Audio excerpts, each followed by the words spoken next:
Alright, let us talk about one of the biggest aviation mysteries out there, Malaysia Airlines Flight 370. This is one of those stories that still gives people chills, and honestly, I get why MH370 just vanished. Like, literally vanished, no trace, no goodbye, nothing. It's been over a decade, but the questions haven't really faded. So, quick rundown. On March 8, 2014, a Boeing 777 operated by Malaysia Airlines took off from Kuala Lumpur, heading to Beijing. There were 239 people on board. It was just supposed to be a standard red-eye. You know, leave late at night, land in China in the morning, pretty normal.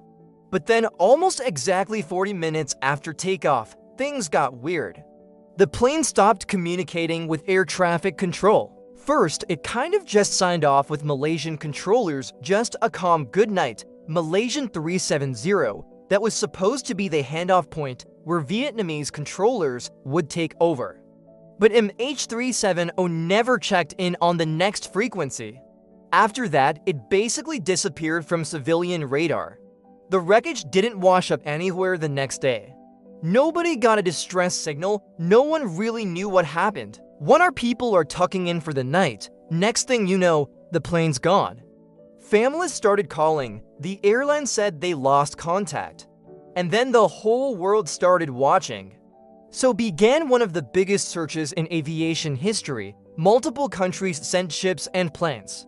They scoured the South China Sea, then widened the search out to the Indian Ocean. At one point, they searched an area the size of Pennsylvania every single day. Nothing, not a single sign.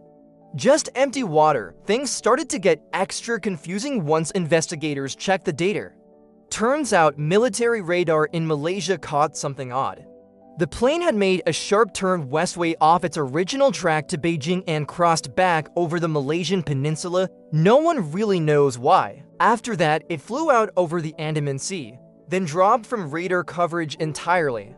It was silent, but it was still in the air. That's where satellite handshakes come in. You ever heard of satellite pings? Basically, the plane systems checked in with the communications satellite about once every hour. Scientists dug through those pings and figured out the plane was still flying for almost 7 hours after it lost contact. They traced a possible route. This huge arc that covered a ton of ocean, most of it empty. At this point, experts realized they'd been looking in the wrong place. They shifted the search to the southern Indian Ocean, off Australia's west coastal region known for rough seas, storms, and deep water. Australian authorities took the lead on search efforts.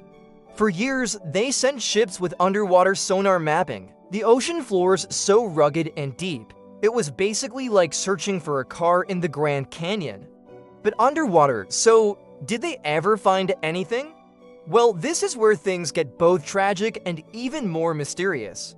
In July 2015, a year and a half after the disappearance, a piece of a wing called a flaperon washed up on Reunion Island, near Africa. That's really far from the main search area. Over the next few years, a handful of other pieces like wing parts, some cabin items, a suitcase, and a few interior panels washed up on beaches along the western Indian Ocean. Most were confirmed or considered likely to be from MH370, but the main wreckage? The big parts of the plane, the black boxes, the passengers and their belongings? Still missing after several years and spending tens of millions of dollars. The official search was called off in 2018. Private companies and some independent groups kept looking, but nobody has found anything definite since then. When a big plane disappears like this, you get a million theories. Some people think it was an accident, like a slow fire or a decompression that knocked out everyone on board, ghost flight style. Others suggest something more sinister like deliberate action by one of the pilots. There are theories that the plane was hijacked or that there was some kind of mass mechanical failure. The official investigation report leans toward the idea that someone deliberately turned the plane off course and disabled the communications systems. The captain, Zachary Shah, was considered and cleared of any solid evidence. But some investigators still wonder if it might have been a planned action from inside the cockpit. Others totally reject this, pointing to the captain's clean record, flight experience, and normal behavior. Malaysian authorities didn't find a smoking gun either. Some of the wilder conspiracy theories? There's stuff about government cover-ups, military involvement, or even some technology experiment gone wrong. You'll see those on forums and in some documentaries, but there's no real evidence to back any of that up. Families of the passengers and crew are still desperate for closure. Many hold out hope that more debris will be found, or that someday technology will advance enough to locate the black boxes deep under the ocean. There are plenty of ocean search companies out there now with improved sonar and search tech, so it's not impossible that new missions might turn up something. But as of right now, there's no good answer to what truly happened. And then there's the human side of all this. Most of us can imagine what it's like waiting years for any news about someone you love, only to get more questions. Some families criticize the governments and aviation officials for poor communication and a messy rescue operation in the early days. Flight MH370 became more than just an aviation story.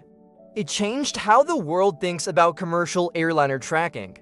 After this, airlines started paying a lot more attention to real-time tracking systems and required more regular check-ins with satellites. There are also new international rules about how black boxes transmit location data a plane goes missing. So if there's any tiny silver lining to this tragedy, it's that some positive changes actually came from it. So where did it go? In short, we really don't know. Most experts believe MH370 flew south, ran out of fuel, and crashed somewhere in the southern Indian Ocean. But until the main wreckage or black boxes are found, we just don't have all the answers.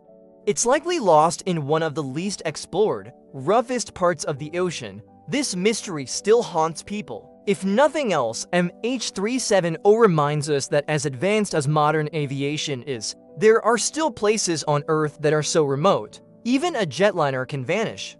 And sometimes, even with all the technology, satellites, ships, and investigators, the ocean just keeps its secrets. So that's the story. Tragic, frustrating, unfinished, and as of now, still totally unresolved.